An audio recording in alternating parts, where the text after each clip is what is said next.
बिस्मिल्लाहिर्रहमानिर्रहीम। शुरू अल्लाह ताला के बाबरकत नाम से जो बड़ा मेहरबान निहायत रहम करने वाला है। HM वाइस के मोअज़्ज़ज़ दोस्तों, अस्सलाम वालेकुम। नाज़रीन, यह दर्द भरा वाक़या सुनने के बाद आपकी आंखों में आंसू आ जाएंगे। एक बार का वाक़या है कि हज़रत बीबी फ़ातिमा घर के तमाम काम काज करके चक्की पीस रही थी और रो रही थी। हज़रत अली घर में तशरीफ़ लाए, देखते हैं कि घर के सारे काम काज हो चुके हैं और हज़रत बीबी फ़ातिमा चक्की पीस रही हैं और साथ में रो रही हैं। हज़रत अली बीबी फ़ातिमा से पूछने लगे, ये पानी क्यों गर्म हो रहा है और इतना सारा आटा एक साथ क्यों पीस रही हो?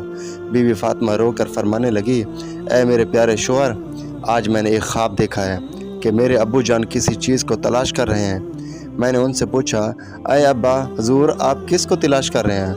तो मेरे प्यारे अब्बा जान सरकार हज़रत बीबी फ़ातिमा रो कर फरमाने लगी कि आज का दिन मेरा इस दुनिया में आखिरी दिन है, आज मैंने अल्लाह को प्यारे हो जाना है। हज़रत अली ये बात सुनकर बहुत ही ज़्यादा रोने लगे और फरमाने लगे, ऐ फ़ातिमा, अभी तक तो प्यारे नबी सरकार दो आलम के बिछड़ने का गम हमारे सीने में ही है और तू अपने बिछड़ने की बात कर रही है। मैं तेरी इस जुदाई को कैसे बर्दाश्त करूँगा? तो बीबी फ़ातिमा फरमाने लगी, जिस तरह आपने मेरे अब्बा हुज़ूर की जुदाई का गम बर्दाश्त किया, इस तरह से मेरी जुदाई का गम भी बर्दाश्त कर लेना। हज़रत अली पूछने लगे कि ऐ फ़ातिमा, ये पानी क्यों गर्म कर रही हो और ये आटा इतना क्यों पीस रही हो? आज के दिन इकट्ठे सारे काम क्यों कर रही हो? तो हज़रत बीबी फ़ातिमा रो कर फरमाने लगी, ऐ मेरे प्यारे शोहर, मैंने आपके भी तो हक़ अदा करने हैं, अपने बच्चों के भी तो हक़ अदा करने हैं। मैं पानी इसलिए गर्म कर रही हूँ क्योंकि अपने दोनों बच्चों को अपने हाथों से नहला सकूँ। मैं आटा इसलिए पीस रही हूँ ताकि मेरे बच्चे और आप इस आटे की रोटियाँ बनाकर खा सकें। मैं कपड़े धो रही हूँ ताकि आप लोगों को धुले हुए कपड़े मिल जाएं और आप पहन सकें। मेरे बाद आटा गूंद कर पीस कर मेरे बच्चों को कौन खिलाएगा? ये कहकर बीबी फ़ातिमा बहुत ही ज़्यादा रोने लगी और साथ में हज़रत अली भी रोने लग पड़े। हज़रत अली बीबी फ़ातिमा को वहाँ से उठा कर ले जाते हैं और कहते हैं कि इतना मत रो। उसके साथ ही हज़रत बीबी फ़ातिमा की तबीयत ख़राब होने लगती है, उन्हें तेज़ बुखार होना शुरू हो जाता है। हज़रत अली रो रहे हैं और बीबी फ़ातिमा भी रो रही है। इतने में घर में इमाम हसन और इमाम हुसैन तशरीफ़ लाते हैं। वो दोनों अपनी माँ और बाप को रोते हुए देखते हैं, अपनी माँ के सीने से लग जाते हैं। ज़रा सोचिए, वो कैसा आलम होगा, वो कैसा मंज़र होगा जिस माँ को पता चल जाए कि आज मैंने इस दुनिया से रुखसत हो जाना है और मेरे बच्चों का क्या बनेगा? मेरे बच्चों को कौन खाना खिलाएगा? मेरे बच्चों को कौन रोज़ सुलाएगा? इस माँ के दिल पे क्या गुज़रती होगी? हज़रत अली बहुत ही ज़्यादा रोने लगे और बीबी फ़ातिमा भी बहुत ज़्यादा रोने लगी। अपने बाप और माँ को रोता देखकर इमाम हसन और इमाम हुसैन भी रोने लग पड़ते हैं। पूछने लगे कि ऐ बाबा जान, आप क्यों रो रहे हैं? हज़रत अली खामोश रहे। फिर हज़रत बीबी फ़ातिमा से पूछने लगे, ऐ अम्मी, आप क्यों रो रही हैं? तो हज़रत बीबी फ़ातिमा ने फरमाया, हदीस शरीफ में आता है कि इमाम हसन और इमाम हुसैन अपने प्यारे नबी सरकार दो आलम की कब्र पर चले जाते हैं। वहाँ पर जाकर बैठ जाते हैं। तभी अंदर से आवाज़ आती है कि ऐ मेरे प्यारे बच्चों, तुम लोग वापस अपनी माँ के पास चले जाओ। मेरे पास तो तुम लोग आते ही रहोगे, लेकिन आज अपनी माँ को जी भर के देख लो। आज के बाद तुम्हें तुम्हारी माँ कहीं नज़र नहीं आएगी। जब ये बात हसन और हुसैन के कानों में पड़ती है तो वो दौड़ते हुए घर चले जाते हैं और अपनी माँ के सीने के साथ लग कर खूब रोते हैं। हज़रत अली भी रो रहे हैं और बीबी फ़ातिमा भी रो रही है। इमाम हसन भी रो रहे हैं और इमाम हुसैन भी रो रहे हैं। इस तरह बीबी फ़ातिमा की तबीयत और भी ज़्यादा ख़राब होने लगती है। वह हज़रत अली को अपने पास बिठाकर उनसे 3 बातें कहती हैं। पहली बात तो ये कहती है कि ऐ मेरे शोहर, मैंने आपके साथ कोई भी कोताही की हो, आपकी खिदमत में कोई भी गफलत बरती हो, आपकी नाफरमानी की हो और आपका कोई हुक्म ना माना हो तो मुझे माफ़ कर दीजिएगा। हज़रत अली रो कर कहते हैं कि ऐ फ़ातिमा, तू नबी की बेटी है, तूने अपना हक़ पूरी तरह से अदा किया है। मैं तुझ पर हमेशा खुश हूँ, मुझे तुझसे कोई गिला नहीं है।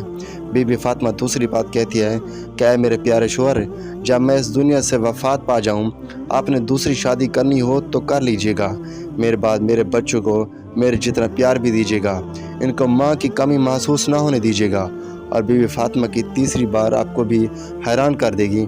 बीबी फ़ातिमा तीसरी बात ये कहती है कि जब मैं इस दुनिया से वफ़ात पा जाऊँ तो आप मेरे जनाजे में किसी को भी ना बुलाइएगा। ये बात सुनकर हज़रत अली हैरान हो जाते हैं और कहते हैं कि ऐ फ़ातिमा, तू नबी की बेटी है, मैं तेरे जनाजे में किसी को क्यों ना बुलाऊं? तो बीबी फ़ातिमा फरमाती हैं कि मैंने आज तक अपने आप को पर्दे में रखा, मुझ पर किसी गैर मर्द की नज़र नहीं पड़ी। मैं चाहती हूँ कि मेरे मरने के बाद भी मुझ पर किसी गैर मर्द की नज़र ना पड़े और जब शाम हो जाए, अंधेरा हो जाए तो आप मुझे दफन कर दीजिएगा। یہ باتیں سن کر حضرت علی بہت رو رہے ہیں اور بیوی فاطمہ بھی رو رہی ہیں، امام حسن رو رہے ہیں اور امام حسین بھی رو رہے ہیں۔ سوچئے ذرا وہ کیسا منظر ہوگا جب ماں رخصت ہو رہی ہو ہمیشہ کے لیے اس دنیا سے اور اس کے بچے پاس بیٹھ کر رو رہے ہوں۔ یہ الفاظ کہہ کر بیوی فاطمہ کی ایک بات اور کہتی ہے کہ میں نے آج روزہ رکھا تھا، میرے ابو جان نے میرے خواب میں آ کر مجھے کہا کہ اے فاطمہ تو سحری کرنا علی کے دسترخوان میں اور افطاری کرنا میرے ساتھ اپنے پیارے ابو جان کے ساتھ۔ یہ باتیں کہہ کر بیوی فاطمہ اللہ کو پیاری ہو جاتی ہیں۔ بیوی فاطمہ کو کفن پہنایا جاتا ہے، ان کا جنازہ اٹھایا جاتا ہے۔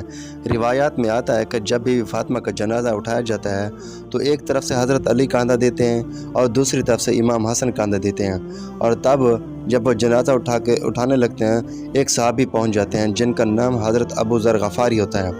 تبھی حضرت علی ان سے فرماتے ہیں کہ آج نبی کی لاڈلی بیٹی کا انتقال ہو گیا ہے، ایک طرف سے تم کاندھا دے دو۔ اس طرح سے یہ جنازہ اٹھایا جاتا ہے۔ روایات میں آتا ہے کہ وہ دونوں معصوم بچے امام حسن اور امام حسین رو رہے ہیں، حضرت علی رو رہے ہیں، حضرت ابو ذر غفاری رو رہے ہیں اور جنازہ قبر کے پاس رکھا جاتا ہے۔ قبر کھودی جاتی ہے، حضرت علی اس قبر کو دیکھتے ہیں، قبر میں بیوی فاطمہ کو رکھنا ہوتا ہے۔ حضرت علی بہت ہی زیادہ روتے ہیں، ان کی داڑھی بھیگ جاتی ہے، ان کے کپڑے بھیگ جاتے ہیں۔ حضرت علی کبھی فاطمہ کو دیکھتے ہیں اور کبھی اپنے بچوں کو دیکھتے ہیں۔ یہ منظر دیکھتے ہوئے حضرت ابو ذر غفاری بھی روتے ہیں اور قبر سے کہتے ہیں کہ اے قبر، پتہ ہے کہ محمد کی بیٹی کا جنازہ ہے اور علی کی بیوی کا جنازہ ہے، جس کو امام حسن اور امام حسین کہتے ہیں، ان کی ماں کا جنازہ ہے۔ تب قبر سے آواز آتی ہے کہ میں رشتہ دار نہیں دیکھتی، میں اعمال دیکھتی ہوں۔